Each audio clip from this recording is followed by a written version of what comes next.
And now it's time to set off on your virtual journey here in India to the Mughal gardens in Agra. Hello, I'm Amita Baig. I'm the Executive Director of World Monuments Fund India. I've been involved with the World Monuments Fund ever since its very first watch site 25 years ago, so it's wonderful to be here today. We've done great work in India over the years, and the most exciting of these is the work we just completed last year in the study, research and recovery of the Mughal gardens at Agra, and I'm delighted to share this with you. And we got involved in this project primarily, I think, because through a long association in Agra, we were gravely concerned that Agra, which had once been the capital of the Mughal Empire, it was this incredible city which was larger than Constantinople, more populous than London. It was the center of the universe in the 16th century. It was a city of 44 riverfront gardens, each one built by a different nobleman. The lands were given by the emperor for whoever he favored, and sometimes it was just his wife, and in this case, it was the prime minister to the Emperor Jahangir. So it was a very wealthy family and a very influential family that was absolutely Persian. When Itmad-ud-Dawla died, the Emperor Jahangir gave the land then to his daughter Nur Jahan, who built the tomb in honor of her mother first, who died 3 months before her father. It's known as Itmad-ud-Dawla's tomb. But her mother died first, and this enormous undertaking to build this tomb started. It is, in fact, the first marble tomb in Agra and is often called the Baby Taj, which I think doesn't do it sufficient credit because although much smaller, it is a completely different vocabulary. It's heavily inlaid, but in stone.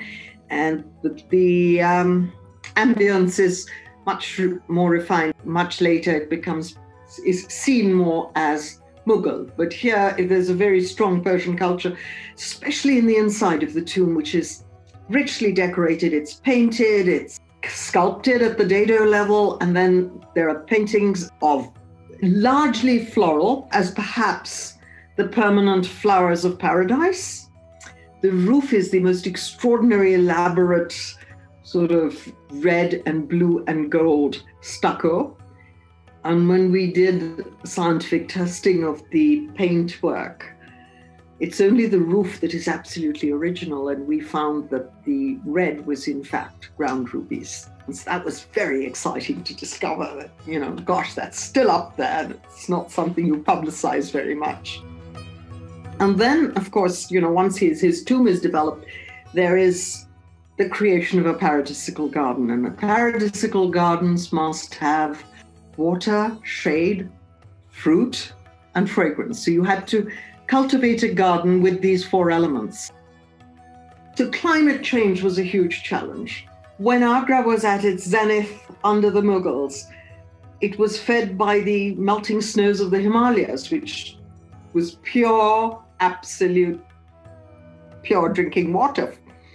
And they used this water. It was lifted through a well into the garden. So there's a complicated system of drawing water, and then goes through an aqueduct and is fed into the water channel. So there's always water. There are chadars through which it comes. But then you arrive 400 years later and we think, oh gosh, we have to restore the water system. The water now is putrid. In the first round of planting, it actually killed the plants. It was so rotten, the flowers died. We opted then for an integrated water management system. It was a very complicated process. Fortunately, we found a well at site, so we were able to use the well water, have it treated. It was a fairly expensive system we installed, but it would provide drinking water for the Archaeological Survey of India's office. It would provide drinking water for the tourists. And then the water could be used as well for the visitor facilities, the toilets, and so on. And thereafter, in a final treatment, it would go to the garden. Agra was a city which has hardly any potable drinking water, and we felt that in respect to the water crisis that impacts all our cities, perhaps worldwide today, we would only work the system over the weekends. So there was minimal wastage of water, as it were. We're no longer the Mughal emperors who could run water in an unlimited fashion. We staggered how it was used. What interested me most of all about the garden is that these walled gardens were oases. They were oasis in a city. They were an oasis in a sense that you had these high walls. They were the height of an elephant with a man on it, so nobody could see in. So it was probably a really luxurious, opulent lifestyle within before it became a tomb. And yet the city of Agra lived on stale well water. So there was this tremendously opulent lifestyle that was completely screened from everyday people. But it was the way things were then, so you look at how it's going to impact the world today. How do we benefit the citizens today? We will recreate an incredible microenvironment, which over time will become a great resource for the citizens, where they will be able to perhaps walk in a cleaner environment, enjoy the fragrance of the garden, and perhaps one day even the fruit from it. All our research work has been installed in an interactive kiosk. So our research, our work, everything we learned here will exist forever in the Interpretation Center. And that's more than just a little satisfying. It's perhaps a wonderful legacy.